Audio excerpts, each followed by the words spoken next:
एक सुंदर बगीचा था जहां चारों तरफ हरे भरे पेड़ पौधे लहराते थे। रंग बिरंगे फूलों की खुशबू से पूरा वातावरण महकता रहता था। उसी बगीचे की पत्तियों पर एक छोटी सी इल्ली रहती थी जिसका नाम था चिंकी। चिंकी बहुत ही नन्ही और भोली थी। वो दिन भर पत्तियां खाती और धीरे धीरे बड़ी होती जा रही थी। लेकिन उसकी एक आदत से बगीचे के पौधे परेशान थे। वो उनकी हरी भरी पत्तियां कुतर देती थी। एक दिन गुलाब का पौधा थोड़ा नाराज होकर बोला, चिंकी, तुम हमारी पत्तियां खा जाती हो, इससे हमें दर्द होता है।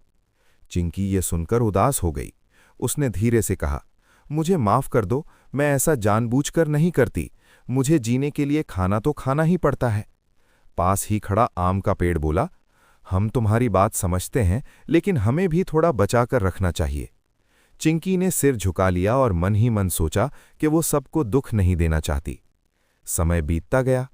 एक दिन अचानक चिंकी ने खुद को एक पत्ते से लपेट लिया और चुपचाप एक कोने में लटक गई। अब वो बिल्कुल स्थिर हो गई थी। बगीचे के सारे पौधे उसे देखकर हैरान थे। गुलाब बोला, ये चिंकी को क्या हो गया? आम का पेड़ भी चिंतित था, कहीं ये बीमार तो नहीं पड़ गई? कई दिन बीत गए। फिर एक सुबह कुछ अद्भुत हुआ। उस छोटे से कवच में हलचल हुई और धीरे धीरे उसमें से एक सुंदर रंग बिरंगी तितली बाहर निकली। सभी पौधे आश्चर्य से उसे देखने लगे। वो तितली मुस्कुराते हुए बोली, मैं ही चिंकी हूं। धन्यवाद दोस्तों, आपने मुझे सहा, तभी मैं आज इतनी सुंदर बन पाई। अब चिंकी तितली बनकर पूरे बगीचे में उड़ने लगी। वो फूलों पर बैठती और परागण यानी पॉलिनेशन में मदद करती। उसकी वजह से पौधों में नए फूल और फल आने लगे।